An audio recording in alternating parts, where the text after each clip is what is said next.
जिन बुरी आदतों पर खसूसी तौर पर कंट्रोल करने का हुक्म दिया गया, उनमें से एक नफ्स की पैरवी भी है। जो इस पर काबू पा लेता है, उसके दिल को नूर इरफान नसीब होता है और उसे बुलंद दर्जात हासिल हो जाते हैं।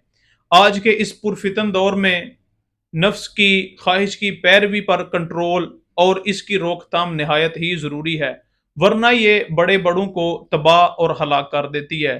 तारीख में ऐसे बहुत सारे वाक़यात देखने को मिलते हैं कि वो लोग जो नहायत ही मुत्तकी, परहेजगार और इबादत गुजार जाने और माने जाते थे, उन्होंने नफ्स की ख्वाहिश की पैरवी की, तो इस ख्वाहिश ने उसके साथ ऐसे गुल खिलाए कि वो अपने सारे अमाल बर्बाद कर बैठे और वो कहाँ से कहाँ तक आ पहुंचे। बनी इसराइल का एक आबिद यानी कि इबादत गुजार शख्स था। उसकी अपने इलाका में बड़ी शोहरत थी। लोग उसको बड़ा अच्छा समझते और वो ऐसा फजीलत वाला, अज़मत वाला बंदा था कि अल्लाह करीम उसकी सारी दुआएं कबूल फरमाता था।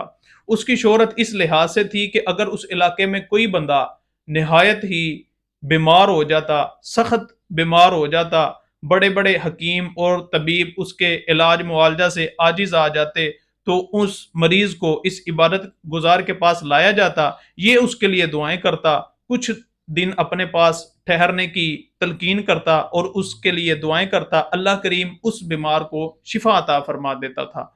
एक दफ़ा यूँ हुआ कि उस वक़्त के बादशाह की बेटी बड़ी सख्त बीमार हो गई। बादशाह को अपनी बेटी से बड़ा प्यार था। उसने अपने इलाके के बड़े-बड़े हकीम, बड़े-बड़े तबीब बुलाए।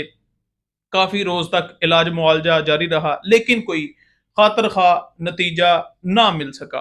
जब बादशाह ने देखा कि कोई इलाज मुआवजे की सूरत नज़र नहीं आ रही, बेटी को शिफा हासिल नहीं हो रही, तो किसी ने उसे मशवरा दिया कि बादशाह सलामत फलां इलाके के जो इबादत गुजार हैं, उसके पास मरीज़ कुछ दिन ठहरता है, वो उसके लिए दुआएँ करता है, अल्लाह करीम उस मरीज़ को शिफा अता फरमा देता है।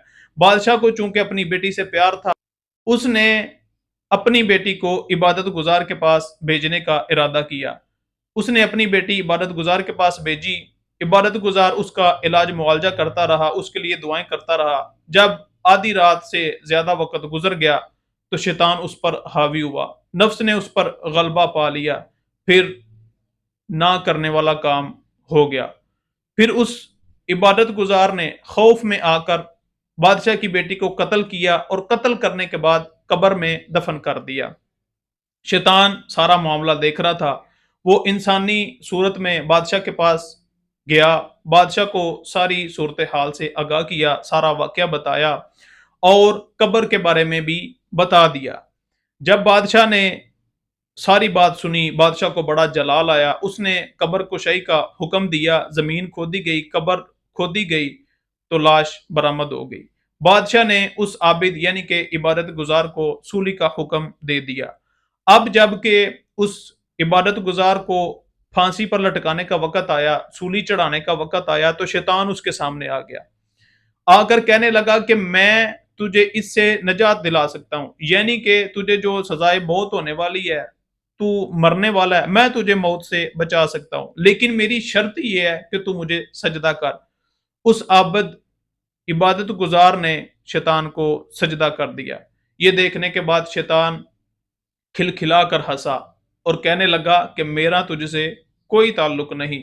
फिर उस बदनसीब आबिद इबादत गुजार को सूली पर चढ़ा दिया गया। गौर कीजिए, एक ऐसा शख्स जो निहायत मुत्तकी, परहेजगार, इबादत गुजार है और रब के यहाँ ऐसा मकाम मर्तबे वाला है कि उसकी हर दुआ पूरी होती है, उसने नफ्स की ख्वाहिश की पैरवी की और अपनी दुनिया और आखिरत बर्बाद कर बैठा। आज के इस दौर में हम अपने नफ्स की ख्वाहिश की पैरवी इस तरह कर रहे हैं जैसे हमें गुनाहों की छुट्टी मिली हुई है। आज के दौर में कोई गुनाह से बच रहा है तो शायद इसलिए कि उसे कोई मौका नहीं मिला, या शायद इसलिए कि कहीं उसकी बेइज्जती ना हो जाए। वरना जिस तरह गुनाहों के आम फंक्शंस, गुनाहों भरे और गाने बाजे के फंक्शंस जो किए जा रहे हैं, उनसे देखने से ऐसा ही महसूस होता है कि जैसे इनके ज़हनों में इस तरह की बात है कि गुनाहों की खुली छुट्टी मिली हुई है। अल्लाह करीम हमें नफ्स की ख्वाहिश की पैरवी से महफूज फरमाए। اور اپنا اور اپنے حبیب کریم کی اطاعت کرنے کی توفیق عطا فرمائے۔